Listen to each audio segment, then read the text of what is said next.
Bonjour, bonsoir. Je suis Dr Siaka Loubé, statisticien démographe. Je m'en vais à travers ces vidéos vous donner quelques notions en analyse des données, juste quelques notions.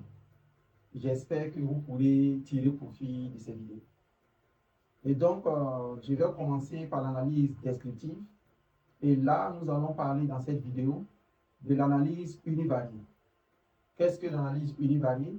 C'est lorsque nous avons une seule variable et nous voulons déjà décrire cette variable. Nous voulons voir quelle est la substance véhiculée par cette variable.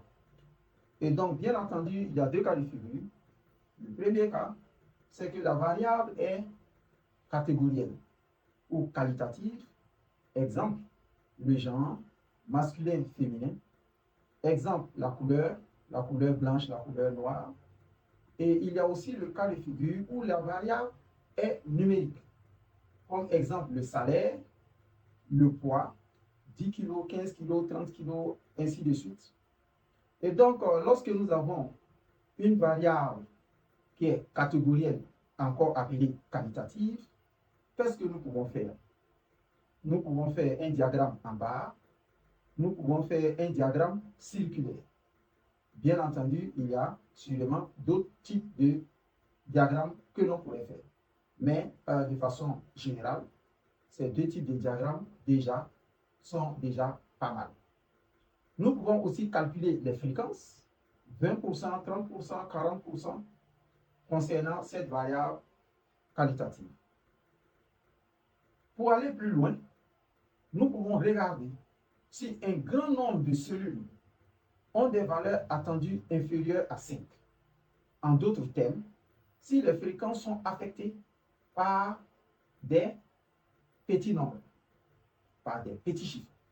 Dans ce cas, nous pouvons utiliser le test d'ajustement de Q2 avec simulation de Monte-Carlo ou le test d'ajustement de Q2 exact. Ces tests peuvent nous permettre de comparer les valeurs que nous avons avec une valeur qui existe quelque part d'autre. Nous reviendrons sur cela en détail avec un logiciel et des exemples pratiques. Au cas où les fréquences ont des petits, très peu de cellules ont des valeurs attendues inférieures à 5, c'est-à-dire que les fréquences ne sont pas affectées par des petits chiffres. Dans ce cas, nous pouvons utiliser le test de Q2 selon deux conditions.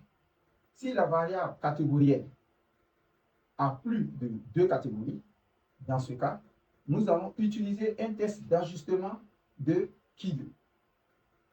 Donc, lorsque la variable a plus de deux catégories, c'est-à-dire qu'elle n'est pas binaire. Mais si cette variable catégorielle est binaire ou dichotomique, dans ce cas, nous utilisons un test binomial. Il y a le cas de figure où la variable maintenant est numérique. Si nous avons un cas où la variable est numérique, alors nous pouvons faire un histogramme. Il est très important de ne pas confondre le diagramme en barre et l'histogramme. L'histogramme est dédié aux variables numériques. Ensuite, nous pouvons aussi faire le diagramme QQ normal. Nous pouvons faire les boîtes à moustache. En plus de cela, nous pouvons faire le test de Shapiro-Wilk, le test de Kolmogorov-Smirnov. Que ce soit l'histogramme, le test de Shapiro-Wilk, le test de Kolmogorov et bien d'autres tests, tels que le test de Curtis.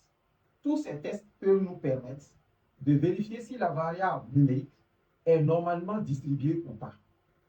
Lorsque nous avons affaire à une variable normalement distribuée, alors nous sommes dans le cas des tests paramétriques. Dans ce cas de figure, nous pouvons mesurer la moyenne.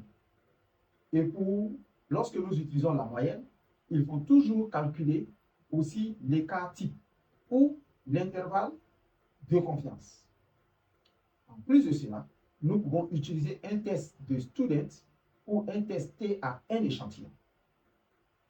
Au cas où la variable n'est pas normalement distribuée, dans ce cas de figure, nous pouvons calculer la médiane et y adjoindre l'intervalle interquartile.